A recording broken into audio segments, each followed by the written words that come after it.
వందనాలు. బైబిల్ గ్రంథంలో నుండి ఈ పూట కొద్దిసేపు దేవుని వాక్యాన్ని మనం ధ్యానించుకుందాం. మనిషి జీవితాన్ని ఆలోచనలకు తలంపులకు అందని రీతిగా మలచగలిగిన వాడు దేవుడు.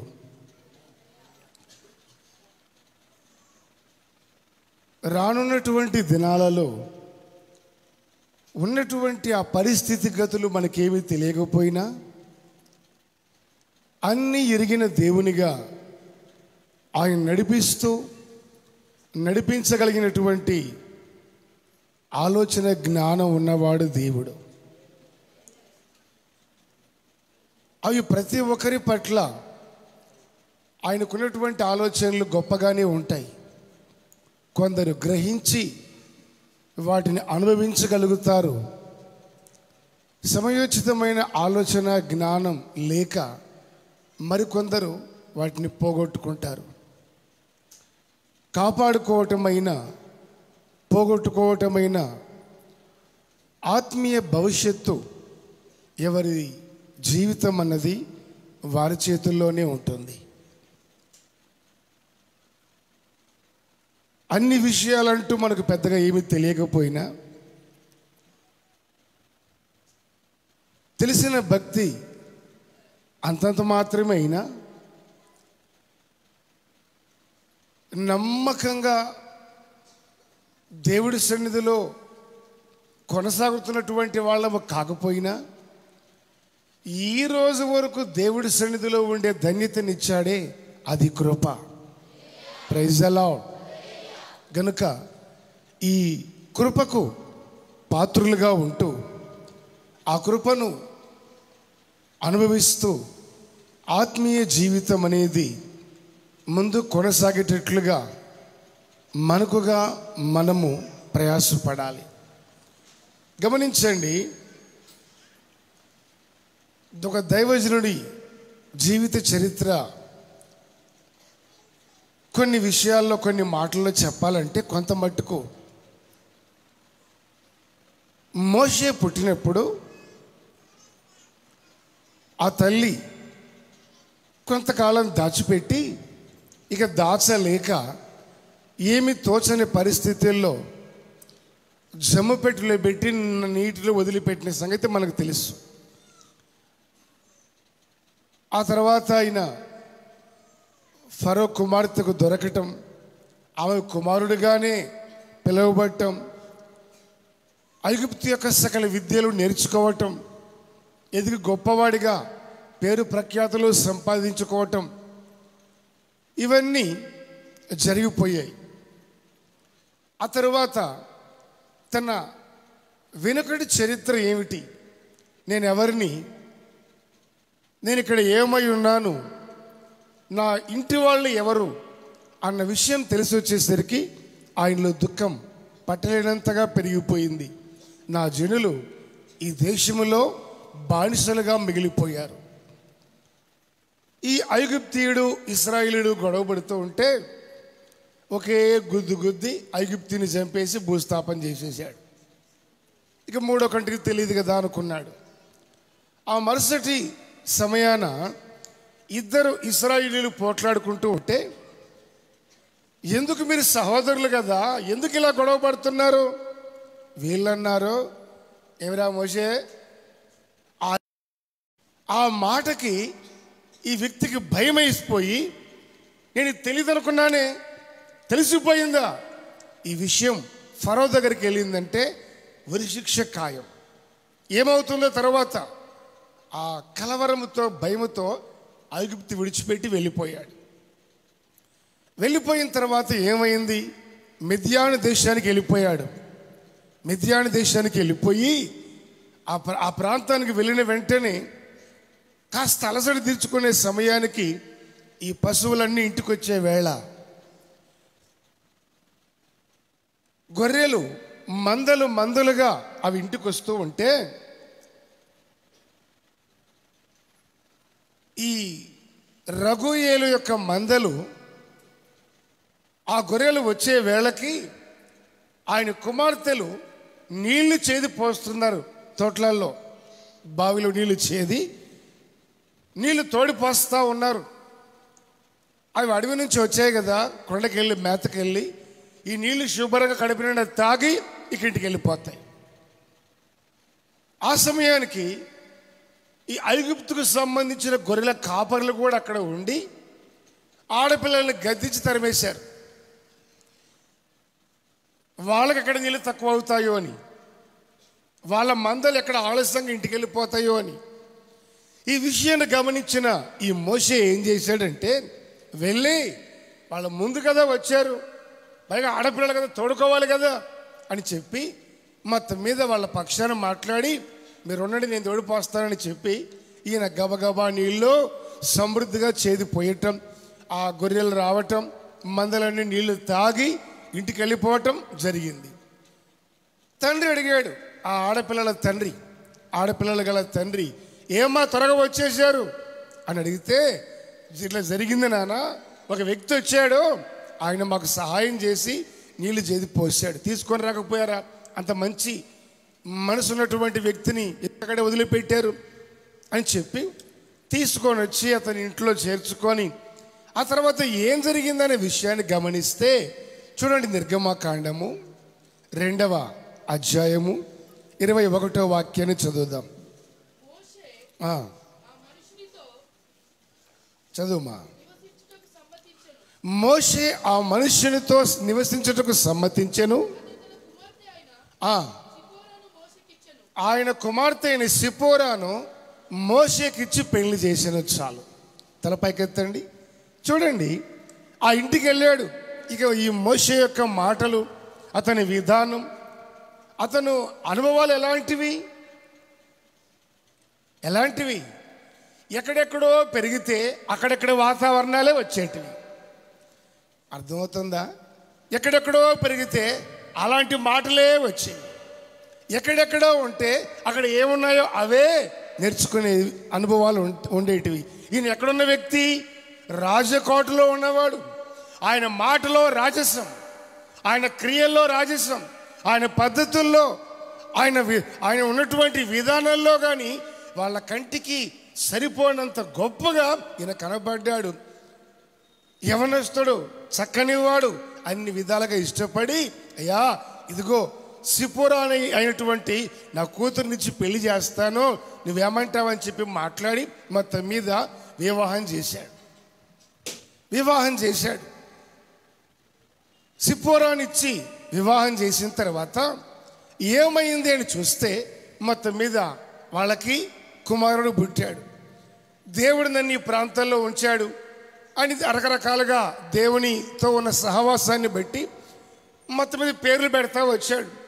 ఆ తర్వాత ఏమైంది అన్న విషయాన్ని గమనిస్తే ఐగుప్తుకు వెళ్ళాల్సిన పరిస్థితి వచ్చింది. అసలు నేను చంపాలనే ఆలోచన ఉంది కదా ఐగుప్తీయులకి, ఏమై ఉంటుంది అని అనుకున్నప్పుడు ప్రార్థన చేస్తే ప్రభు చెప్పాడు, అవేమీ లేవో, నువ్వు బయలుదేరి ఐగుప్తుకి వెళ్ళొచ్చు అభ్యంతరం లేకుండా. ఆయన బయలుదేరిన తర్వాత దేవుడు మాట్లాడాడు, ఏమేం చేయాలో ఎలా నడుచుకోవాలో దేవుడు మోషేతో చెప్పాడు. సరే అని చెప్పి దేవుడితో ఒప్పందం చేసుకొని మోషే బయలుదేరి సాగిపోతున్నాడు. ఆయన ప్రయాణం మొదలుపెట్టిన తర్వాత దేవుడే అతన్ని చంపేదానికి విరోధంగా బయలుదేరి వచ్చాడు. చెప్పింది దేవుడే, మాట్లాడింది దేవుడే, అన్ని విషయాలు నేర్పించింది ఆయనే, ధైర్యం చెప్పింది ఆయనే. తీరా బయలుదేరిన తర్వాత ఏమైందన్న సంగతి చూస్తే ఆయన ఏమైంది, దేవుడే ఆయన విరోధంగా ఉన్నట్లుగా వాక్యం అంటుంది. ఏం జరిగింది ఆ సంగతిని అని చూస్తే ఆ మాట కూడా చదువుదాం. అది నిర్గమకాండము 4వ అధ్యాయం 25వ వాక్యాన్ని చదువుకుందాం. ఆ పైన వాక్యాన్ని చదువుమా. పోవు మార్గమున శత్రములో యెహోవా అతనిని ఎదుర్కొని చంప చూడగా సిపోరా వాడిగల రాయి తీసుకొని తన కుమారునికి సున్నతి చేసి చాలు చాలు చూడండి, తల పైకెత్తండి. సత్రము ఉన్నటువంటి ఒక చోటు వచ్చింది. ఆ చోటుకి రాగానే దేవుడే వాళ్ళకి విరోధంగా నిలబడుకున్నాడు. ఏమి సంగతి అని అర్థం కాకుండా ఉండేసరికి ఈ సిప్పోరా ఉందే, మోషే భార్య, ఈమెం చేసిందో తెలుసా? వాడిగల రాయి, కత్తి లాంటి రాయి తీసుకొని తన కుమారునికి సున్నతి చేసి అంటుంది, దీనిని బట్టి నువ్వు నాకు రక్త సంబంధి అయినా పెనివిటి వైతే తన యజమానితో, భర్తతో చెప్పింది. ఆ తర్వాత దేవుడు వాళ్ళని అతనితో విడిచిపెట్టి ఆయన బయలుదేరి వెళ్ళిపోయాడు. జరగవలసినటువంటి నష్టము జరిగిపోకుండా అక్కడ దేవునికి వాళ్ళకి ఒక సమాధానకరమైన అనుభవం కలిగినట్లుగా మనం చూస్తాం. దేవుని కార్యాలన్నీ బాగానే ఉన్నాయి, చేస్తున్నాడు, దేవుడు నడిపిస్తూ ఉన్నాడు, వీళ్ళు నడుస్తూ ఉన్నారు. అయితే నీవు ఒక చోటుకి వెళ్ళేటప్పుడు ఏ సమయానికి ఏం చేయాలో తెలిసిన వ్యక్తివిగా నీవు నడుచుకోవటము నీకు అవసరం. నువ్వు చెప్తున్నావు నేను చేస్తున్నా ఇవి అనేటువంటిది మాత్రమే, లేదంటే నాకు చేయాలని అనిపించింది నేను చేశా, నాకు అనిపించలేదు నేను చెయ్యను, ఇవన్నీ కూడా వాక్యానుసారమైనవి కావు. మరి ఎందుకని అప్పటి వరకు సున్నతి చేయలేదు, అనిపించలేదో మౌనంగా ఉన్నారు. దేవుడు ఎప్పుడైతే విరోధంగా సిద్ధపడ్డాడో ఈ విషయాన్ని గమనించినటువంటి సిప్పోరా ఏం చేసింది? తన కుమారునికి సున్నతి చేసి భర్తను కుమారుణ్ణి రక్షించుకుంది. చూడండి, దైవ సంబంధమైన అనుభవాలు అనేవి, దైవికమైనటువంటి అనుభవాలు అవి ఏ విధంగా ఉంటాయి అనేటువంటి విషయాన్ని దైవత్వం కలిగిన ఆ వ్యక్తుల క్రియల వలన ఇతరులకు అవి అర్థమవుతాయని దీన్ని బట్టి స్పష్టంగా తెలుసుకోవచ్చు. ఈ దైవత్వపు స్వభావాలు లేకపోతే నీవు ఎంతకాలం మందిరానికి వచ్చినా నీలో ఉన్నటువంటి జ్ఞానము క్రియారూపకముగా అది నీ తోటి వారికి, లోకానికి, సంఘానికి వెలుపట ఉన్న వాళ్ళకి వెల్లడి కాకపోతే నీ వలన కలుగుతున్న ఫలం ఇది అని నువ్వు నీలో ఉన్నట్టుగా ఇతరులు గ్రహించలేరు. ఇక్కడ ఈ సిప్పోరా చాలా జ్ఞానం కలిగి ఆమె భర్తనో కుమారుణ్ణి కాపాడుకుంది. ఒకసారి ఈ సిప్పోరా అనేటువంటి విషయాన్ని ఆలోచన చేస్తే, సిప్పోరా అన్న మాటకు పిచ్చుక అని అర్థం. ఏమర్థం చెప్పండి? పిచ్చుక. మీలో సిప్పోరాలు ఎంతమంది ఉన్నారు? అర్థమైందా? మీలో పిచ్చుకలు ఎంతమంది ఉన్నారు? ఒకసారి గట్టిగా అడుగు చెప్పండి. కష్టపడ్డారు. సిప్పోరా అన్న మాటకు చెప్పండి పిచ్చుక. ఈ పిచ్చుక ఎంత ఉంటుంది? గట్టిగా పట్టుకుంటే చేతులంటే సరిపోతుందా? అంతే, ఉండక చిన్న పక్షి, కానీ దానికి ఉన్నటువంటి జ్ఞానము, ఆలోచన చాలా గొప్పది. సిప్పోరా ఏం చేసింది? జ్ఞానము కలిగి నడుచుకొని ఆమె తన భర్తను, కుమారుణ్ణి కాపాడుకోగలిగింది. సిప్పోరా అన్న మాటకు పిచ్చుక అని అర్థమని దేవుని యొక్క వాక్యము సెలవిస్తూ ఉంది. చూడండి, ఆత్మీయ జీవితంలో మనము మన వ్యక్తిగత అనుభవాలు ఏ విధంగా ఉంటున్నాయన్న సంగతిని మనుగగా మనము ఏమవ్వాలి అంటే గమనించుకోవాలి. నేను ఎలా ఉన్నా, నేను ఏ మార్గంలో వెళుతూ ఉన్నా, నా క్రియలు ఏ విధంగా ఉన్నాయి, నా పద్ధతులు ఏ విధంగా ఉన్నాయి, నా ఆత్మీయ జీవితము ఏ విధంగా ఉంది, నా మాటలు, నా నడవడిక ఏ విధంగా ఉందన్న సంగతిని కాస్త ఆలోచన కలిగి అవగాహన కలిగిన వారి వలె నడుచుకోవటం, అదే జ్ఞానము అనేది మనకు చాలా అవసరమని దేవుని వాక్యము అంటుంది. ఈ పిచ్చుక అనేది పెద్ద చెప్పుకోదగినటువంటి పక్షి కాదు, చరిత్రలో నిలబడిపోయేటట్లుగా ఉండేటువంటిది కాదు. కానీ అది చిన్నదే అయినా దానికి దేవుడిచ్చిన ప్రత్యేకత చాలా గొప్పది. హల్లెలూయా. దానికి ఎలాంటి విలువ ఉంది, దాని పరిస్థితి ఏమిటి అనేటువంటి విషయాన్ని ఆలోచిస్తే చదవండి. లూకా సువార్త 12వ అధ్యాయము 6వ వాక్యం. లూకా 12:6.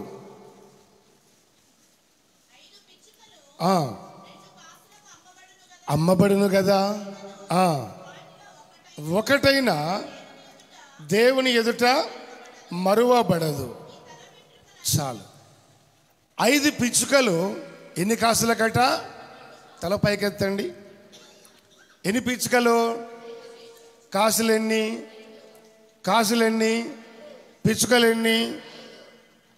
పిచ్చుకలెన్ని? కాసులెన్ని? ఇదే పాట పాడతావా పోవాలి మీరు పోయేటప్పుడు. పిచ్చుకలు, కాసులు. మీ చుట్టుపక్కల ఉన్న వాళ్ళకి మైండ్ పని చేయకుండా పోవాలి. ఏమిటి సంగతి అంటే ప్రసంగం అంతా చెప్పాలి వాళ్ళకి. 5 పిచ్చుకలు 2 కాసులకు అమ్మబడును. అంటే పిచ్చుకకి ఒక కాసైన విలువైన ఉందా? లేదు. ఒక కాసు వాల్యూ కూడా దానికి లేదు. 5 పిచ్చుకలు 2 కాసులకు అమ్మబడతాయి. ఈ 2 కాసులకే విలువ లేదు అంటే ఇక 2 కాసులకు వచ్చే పిచ్చుకలేన్ని మర్చిపోయారేంటి? 2 కాసులకు వచ్చే పిచ్చుకలేన్ని మీరు ముందుకు వెళ్ళనివ్వాలి. మళ్ళీ అక్కడ బ్రేక్ వేసారంటే మళ్ళీ పిచ్చుకలేన్ని కాసులేన్ని ఇంకా నన్ను ఇక్కడే ఉంచుతారు మీరు. వెళ్ళని అన్నట్టుగా 2 కాసులకు 5 పిచ్చుకలు. అప్పుడు ఆ పిచ్చుక విలువ ఎంత? దాని స్థితి ఎంత? దాని బ్రతుకు ఎంత? ఏమాత్రం కూడా దానికి విలువ లేనిది. సిపోరా అంటే పిచ్చుక. ఈ పిచ్చుకను గురించి ఆలోచిస్తే ఏమాత్రం కూడా ఈ పిచ్చుకకు పెద్ద వాల్యూ అనేది లేదు. 2 కాసులు పెడితే చాలు 5 పిచ్చుకలు వస్తాయి. ఒక కాసు కూడా సరిపోని బ్రతుకు ఈ పిచ్చుకది.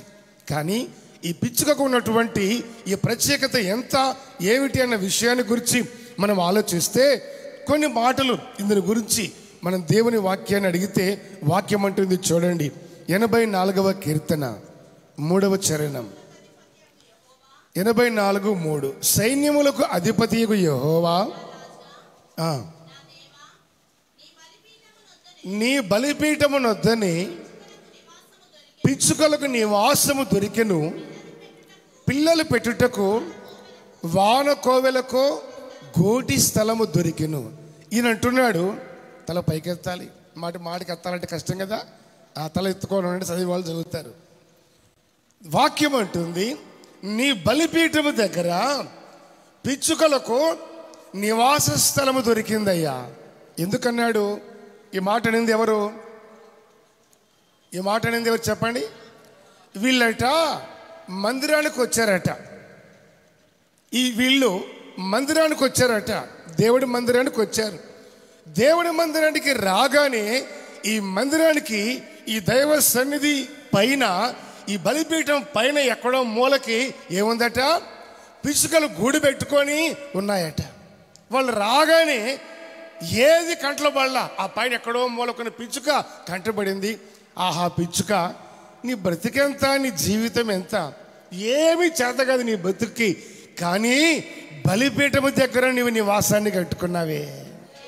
నీ భాగ్యం ఎంత గొప్పది, నీకింత జ్ఞానం ఎక్కడిది?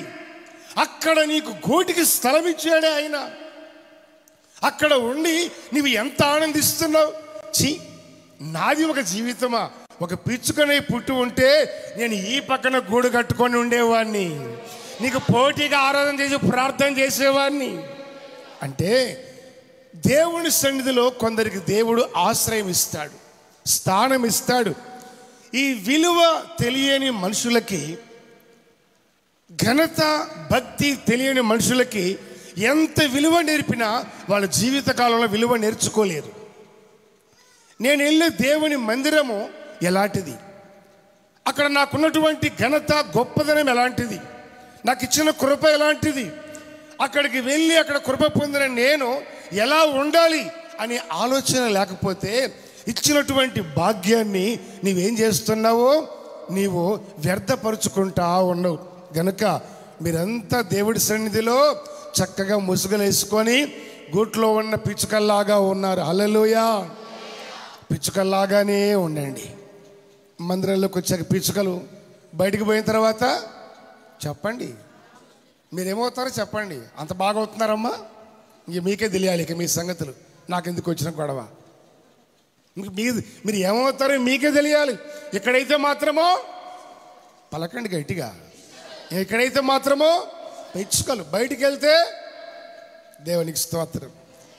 అందుకని మీరు దేవుడి సన్నిధిలో ఎలా ఉంటారో, బయట కదా ఇంకొక చోట కదా, ఎక్కడ ఉన్నా కూడా దైవత్వాన్ని ఏదైతే సంపాదించుకున్నారో దానిని కలిగి వెళ్ళిన ప్రతి చోట మినుగురు పురుగు వెలుగునిచ్చినట్లుగా ఆ అనుభవాన్ని, ఆత్మీయతను వెదజల్లేదానికి అలవాటు చేసుకోండి.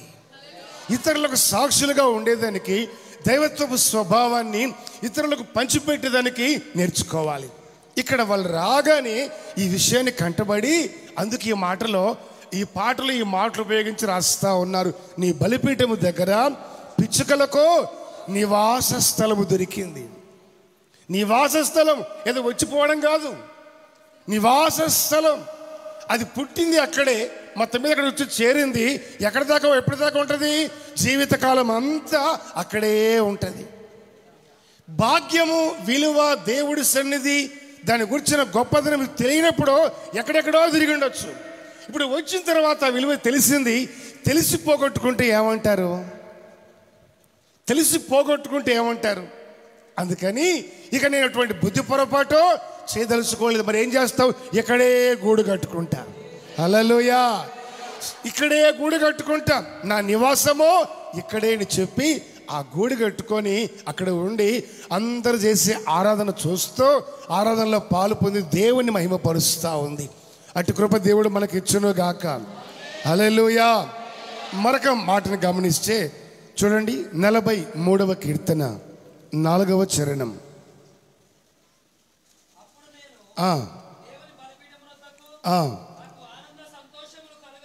దేవుని బలిపీఠమునొద్దకు నాకు ఆనందము సంతోషము కలుగజేయు, దేవుని యొద్దకు చేరుదును.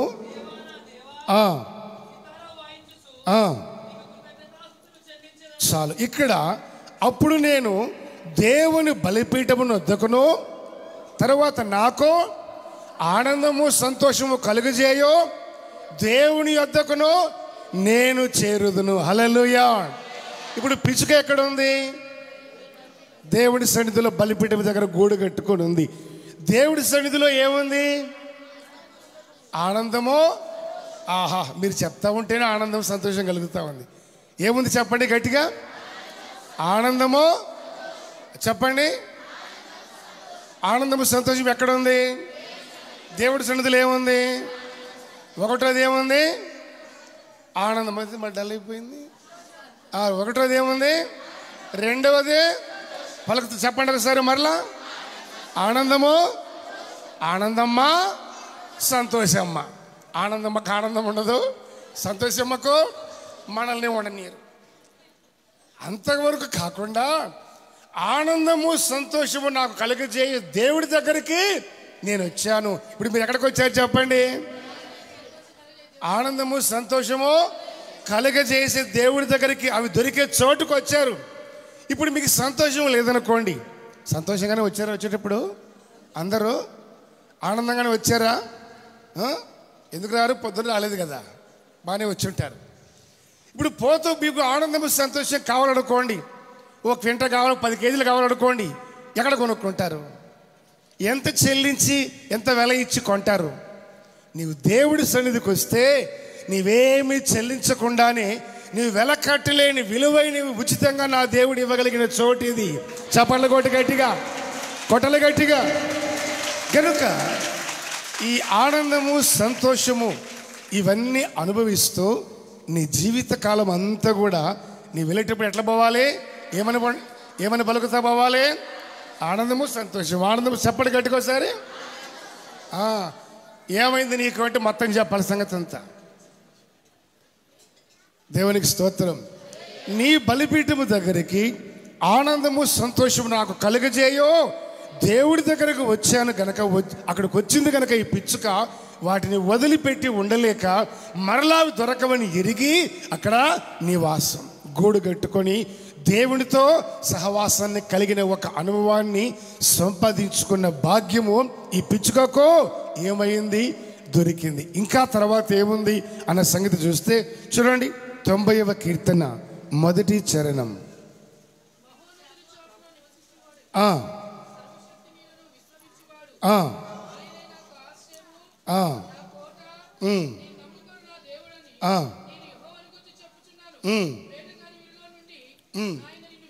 తొంభై ఒకటేనమ్మా, 91 కీర్తన 1.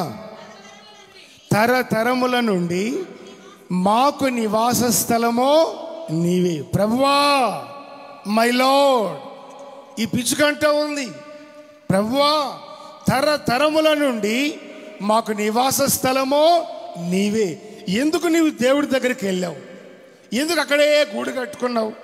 ఇక వేరే చోట ఎక్కడ నీకు స్థలం దొరకలేదా?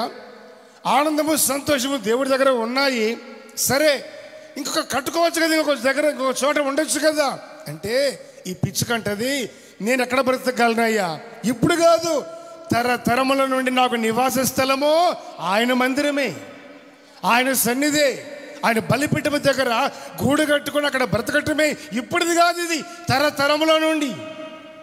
నీవు ఎప్పుడైతే దేవుడి సన్నిధికి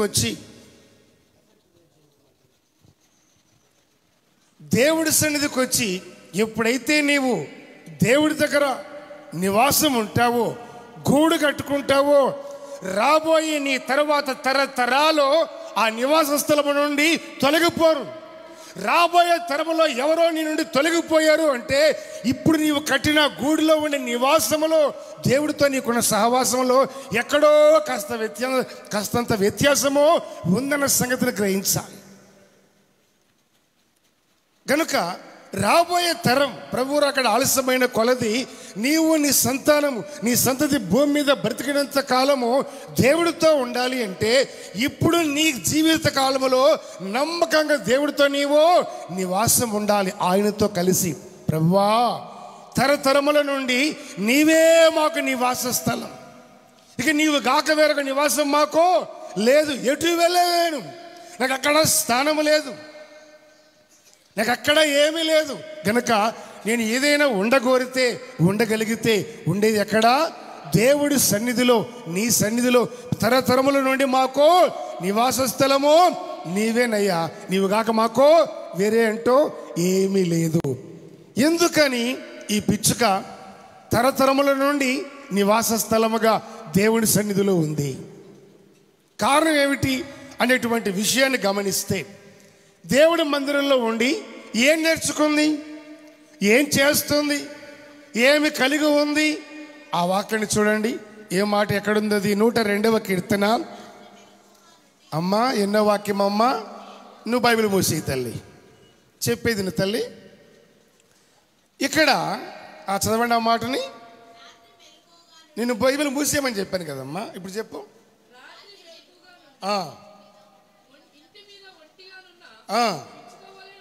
రాత్రి మెలకువగా ఉండి ఇంటి మీద ఒంటిగా ఉన్న చెప్పమ్మా, పిచ్చుక వలె ఉన్నాను. రాత్రి ఒంటిగా ఉండి ఎక్కడుందట ఈ పిచ్చుక? ఇంటి మీద ఒంటిగా ఉన్న పిచ్చుక వలె నేను ఉన్నాను. దేవుడి సన్నిధిలో ఉన్నావు కదా, నీ దగ్గర ఏముంది? ఏం నేర్చుకున్నావు? నీ దగ్గర ఉన్నటువంటి అనుభవాలు ఏమున్నాయి? దేవుడితో కలిగిన సహవాసం వల్ల గూడు కట్టుకుంటానని చెప్పావు, బాగానే ఉంది, అంతా ఓకే. అయితే నీ ఆ అనుభవాన్ని బట్టి ఏం నేర్చుకున్నావు అంటే, దేవుడి మందిరంలో ఉన్న అనుభవాలు ఎలా ఉంటాయి వాళ్ళకి అంటే, రాత్రి అంతా కూడా ఇంటి మీద ఒంటరిగా ఉందంట ఈ పిచ్చుక. ఒంటిగా ఉన్న పిచ్చుక వలె నేను ఉన్నాను. ఎందుకుంది ఒంటిగా? ఎందుకని? రాత్రి శుభ్రంగా నిద్రపోవాలి కదా, ప్రశాంతంగా. రాత్రి అంతా నిద్రపోయి పొద్దున్న లేచి మళ్ళీ మేతకి వెళ్ళిపోవాలి కదా. కానీ ఈ పిచ్చుక రాత్రి అంతా మెలకువగా ఉందట, ఇంటి మీద ఉండి ఒంటరిగా ఉండి ఆలోచిస్తూ ఉంది. ఏంటి భవిష్యత్తు, ఏంటి కారణం? నా జీవితానికి దేవుడిచ్చినటువంటి ఇంత భాగ్యం ఏమిటి? నేను విత్తలేను, కొయ్యలేను, దున్నలేను, విత్తనం వేయలేను, పంట సాగు చేయలేను, కొయ్యలేను, కొట్లలో ధాన్యాన్ని ఏమాత్రం కూర్చుకోలేను. అయినా నా దేవుడు నా బలహీనతను ఎరిగి నన్ను ఏ పూట పస్తు ఉంచకుండా ఆయన నా కడుపు నింపుతా ఉన్నాడు. హల్లెలూయా. అదేంటి కడుపు నింపుతున్నారంటే గట్టి గరిచారు, నింపుదురు కానిలే. ఒక ఇంటికి వెళ్ళా ప్రార్థన చేద్దామని ఒక ఇంటికి వెళ్తే ఆ ఇంట్లో కుర్రాడు ఉన్నాడు. ఇంచుమించు 25 ఏళ్ళు ఉంటాయి. నా పైన ఒక జాయింట్ ఎత్తున్నాడు.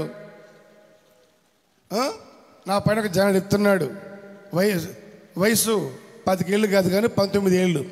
వయసు 19, బరువు 119. వయసు ఎంత, బరువు ఎంత, ఈ నేర్చుకోబాకండిలే, ఇది వదిలేసేయండి. 19 ఏళ్ళు కుర్రోడు ఉన్నాడు, బాగా చదువుకున్నాడు. ఇక ఉన్నట్టుగా ఉండి ఏమైంది, తినటం నిద్రపోవటం ఇవి కూడా నేర్చుకోబాకండి. ఇదే పనిలో ఉన్నాడు. ఇక పెరిగిపోకండి, ఏముందండి. తర్వాత వాళ్ళ తల్లిదండ్రులు 3 సార్లు చెప్పి మా అబ్బాయితో ఏం చెప్పలేక నాతో ఒకసారి చెప్తే, తమ్ముడు కాస్త బయటికి వెళ్ళి అట్లా ఉండొచ్చు కదా, కాస్త తిరగటం కానీ ఏదైనా కాస్త పనిలో ఉండటం కానీ చేయొచ్చు కదా అంటే ఆయన అన్నాడు, ఏమండి పాస్టర్ గారు, ఆకాశ పక్షుల్ని పిచ్చుకలను చూడండి ప్రభు చెప్పాడా? చెప్పాడు. చూశావా? చూశాను నాయన. అవి విత్తుతున్నాయా, అవి కోస్తున్నాయా, ఏమి చేయట్లా, అయినా వాటిని దేవుడు పోషిస్తున్నాడా లేదా? మరి నన్ను కూడా పోషించాలి. పిచ్చుకలను మీ అమ్మనాయన పోషిస్తున్నారా? లేదు కదా, దేవుడు పోషిస్తున్నాడు. మరి నిన్నెవరు పోషించాలి? దేవుడు కదా పోషించాలి. మరి వీళ్ళ దగ్గర ఎందుకున్నావు? వీళ్ళు తల్లిదండ్రులు అండి. పిచ్చుకలు కూడా అవి అంత ఇంత కొంతకాలం ఉంటాయి కదా. అంటే వీడి ఉద్దేశం ఏంటంటే, తెచ్చి పెడతా ఉంటే మెయ్యటం, వెయ్యటం, కూర్చోవటం, ఇంక రెండో పని లేదు, ఇంకేమీ లేదు. తర్వాత ఆలోచన చేసే కాసేపు ఒక మాట చెప్పా, నువ్వు అడిగింది నిజమే తమ్ముడు, అవి విత్తలేదు, కొయ్యలేదు, అన్నిటినీ దేవుడు వాటిని పోషిస్తున్నాడు. దేవుడు ఎట్లా పోషిస్తున్నాడంటే, నువ్వు బలహీనమైన వ్యక్తివి కదా, పిచ్చుకోవు కదా, నువ్వు గూట్లో కూర్చో అని ధాన్యం తీసుకొచ్చి దాన్ని గూట్లో పోయట్లా. ఆ చిన్న పొట్ట నింపుకునే దానికి ఆ చిన్న రెక్కలతో జీవితకాలం అంతా ఎగురుతూనే ఉంటుంది. అది కష్టపడినందుకు ఫలము పొందుతుంది. అది గూట్లో తీసుకొచ్చి పెట్టట్లా, మేత గూట్లో తీసుకొచ్చి నువ్వు తింటానేమండి, బయటకు రాకుండా గూడు పట్టకుండా తయారైపోమని చెప్పిలా తీసుకొచ్చి పెట్టట్లా. అవి కష్టపడుతున్నాయి. అంటే చేసే మనసు అయితే ఉండాలి కానీ నేర్చుకునే మనసు, ఆ అనుభవాలు దైవత్వాన్ని ఎంతకైనా నేర్చుకోవచ్చు. ఆ మనసు లేనప్పుడు మనం ఎంత నీవు వాక్యానికి నీవు చెవినిచ్చినా అది లోపల క్రియ లేకపోతే ఆ అనుభవాలు నీలో బయటికి రావు కదా. నీలో నుండి రావాలి అంటే వాక్యము ద్వారా కలుగుతున్న ఈ ఆత్మ సంబంధమైన ప్రక్రియ నీలో కార్యసిద్ధి కలగజేయాలి. దేవునికి స్తోత్రం, హల్లెలూయా.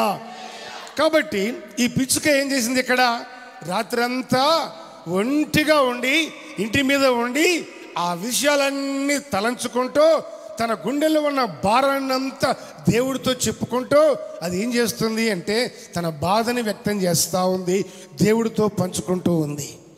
మరొక విషయాన్ని కూడా మనం చూస్తే ఏమైంది, దేవుని వాక్యమని చూస్తే లూకా సువార్త 6వ అధ్యాయం 12వ వాక్యం. లూకా 6:12. ప్రార్థన చేయుటకు కొండకు వెళ్ళి ప్రార్థించుట యందు రాత్రి గడిపెను. హల్లెలూయా. చూడండి, యేసు ప్రభువుని గురించి రాయబడిన మాట. ప్రార్థన చేయుటకు దేవుడు ఎక్కడికి వెళ్ళాడట? కొండకు వెళ్ళాడు. ప్రార్థన చేయుట యందు ఏం గడిపాడు? రాత్రి అంతా దేంట్లో గడిపాడు? ప్రార్థనలో ఎంతసేపు గడిపాడు? రాత్రి అంతా ఏం చేశాడు? ప్రార్థనలు ఎంతసేపు ఉన్నాడు? చెప్పండి మళ్ళీ. రాత్రి అంతా ప్రార్థనలు ఎంతసేపు? రాత్రి అంతా ఏం చేశాడు? ఇదే అనుకుంటా పోతా ఉండాలి మళ్ళీ పోయి. ఇప్పుడు ప్రార్థన చేయుట యందు ఏం గడిపాడు? రాత్రంతా, ఆల్ నైట్, సంపూర్ణ రాత్రి ప్రార్థనలో గడిపాడు. ఆయన రాసింది కానీ జీవితకాలం అంతా ఆయన అనుభవించిన అనుభవాలన్నీ అవే. ఈ పిచ్చుకకు రాత్రి అంతా ఒంటరిగా ఇంటి మీద ఉందట. ఎందుకని ఉంది చెప్పండి? వాక్యం చెప్పాను కదా, ఇప్పుడైనా చెప్పచ్చు కదా. ప్రార్థన చేయట్టుకుందా? ఇంకా చెప్పండి అమ్మా.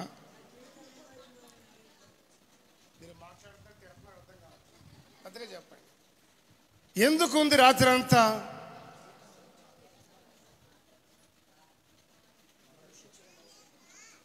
రాత్రి అంతా ఇంటి మీద ఒంటిగా ఎందుకుంది? రాత్రి అంతా మెలకువగా ఎందుకుంది?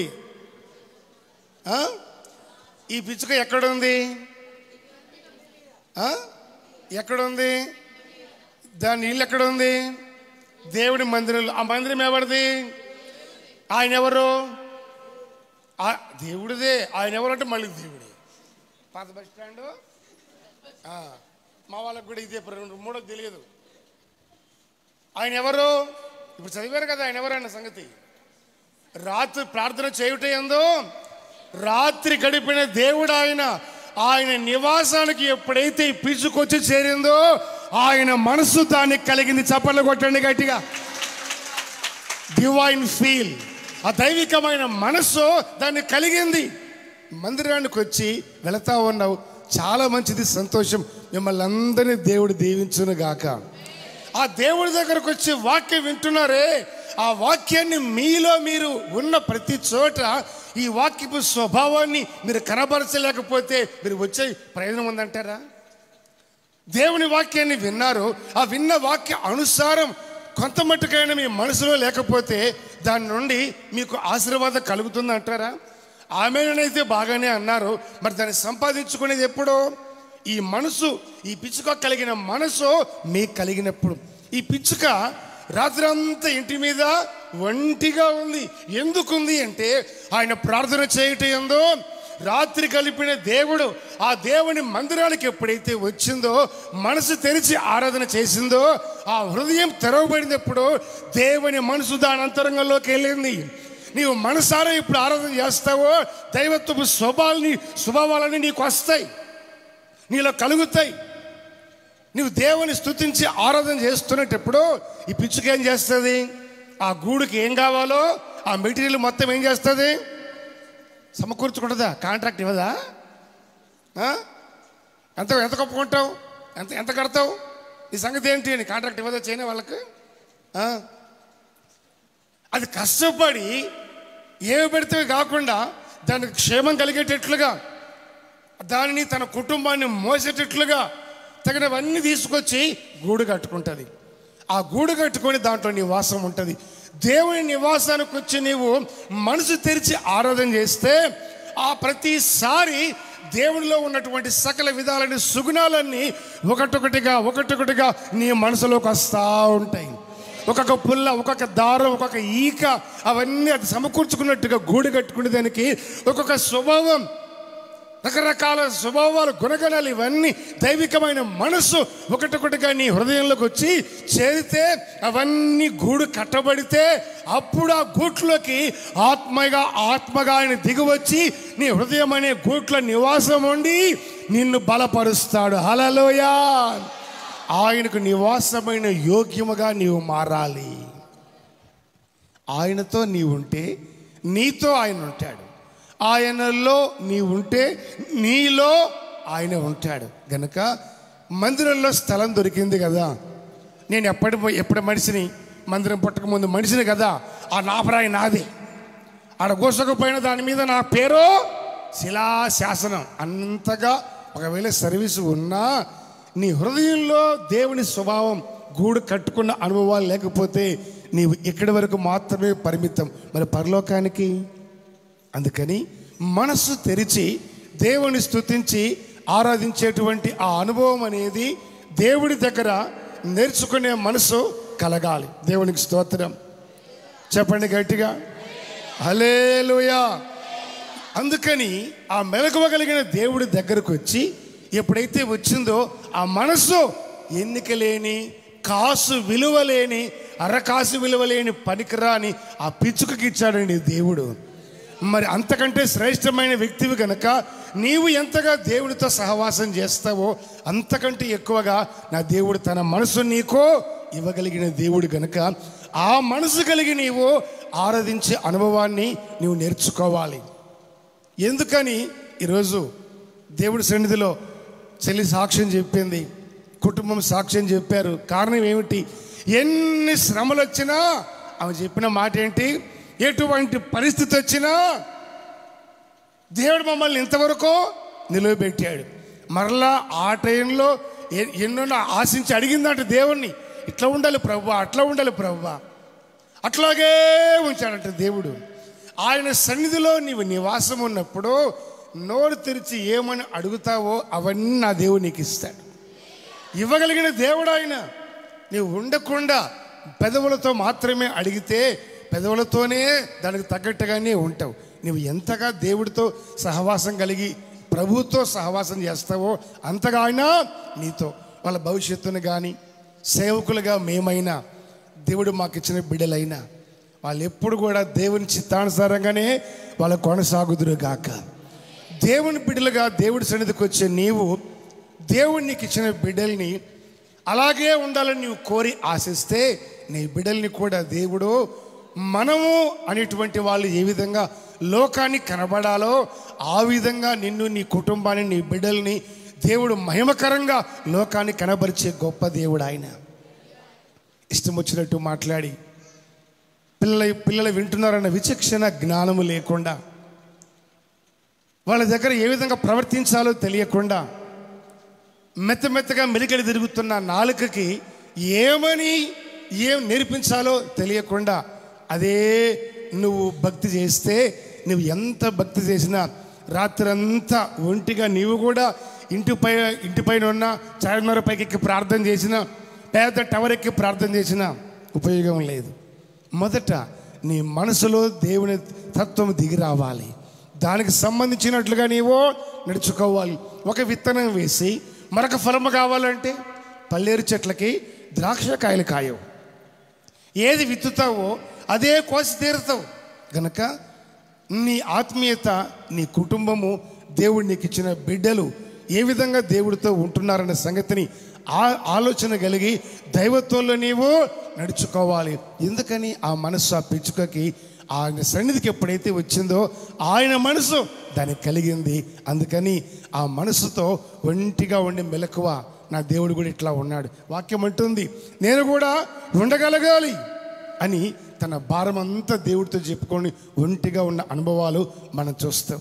చివరిగా మీతో ఒక మాట, లూకా సువార్త 18వ అధ్యాయం 7-8 వాక్యాలు చదువుదాం.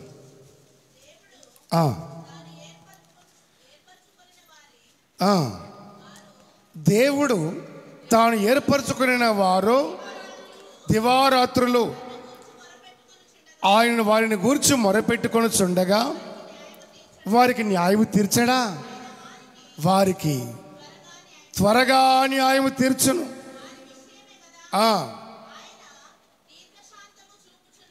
దేవుడు దివారాత్రము అంటే రాత్రి పగలు. తలపైకెత్తండి. ఎక్కడ తలకాయ వస్తే అక్కడే, ఎక్కడ నేలకేస్తే అక్కడే. ఏం జరుగుతుంది, ఏం వస్తుంది, ఏం పోతుంది, ఏమి లేదు. దివారాత్రము అంటే రాత్రి పగలు ఆయన సన్నిధిలో మొరపెట్టుకుంటూ ఉండగా ఆయన వారికి న్యాయం తీర్చడా? ఖచ్చితంగా న్యాయం తీరుస్తాడు. ఇందుకోసమే కదా ఆయన దీర్ఘశాంతం గలవాడే సహిస్తున్నాడు. మనం ఎటువంటి వారమైనా, ఇప్పుడు చెప్పానే అట్లా ఉండకూడదు ఇట్లా ఉండకూడదని, ఎలాంటి వారమైనా ఈ రోజు వరకు మనం దేవుడితో ఉన్నాము అంటే ఉండదగినటువంటి భక్తి మనలో ఉందా? అంతటి గొప్పదనం మనలో ఉందా? ఆయనతో సహవాసం కలిగిన ఆత్మీయత మనలో ఉందా? ఇవి ఏవి లేకపోయినా ఆయనతో మనం ఉండేదని కారణం ఏంటంటే దీర్ఘశాంతం.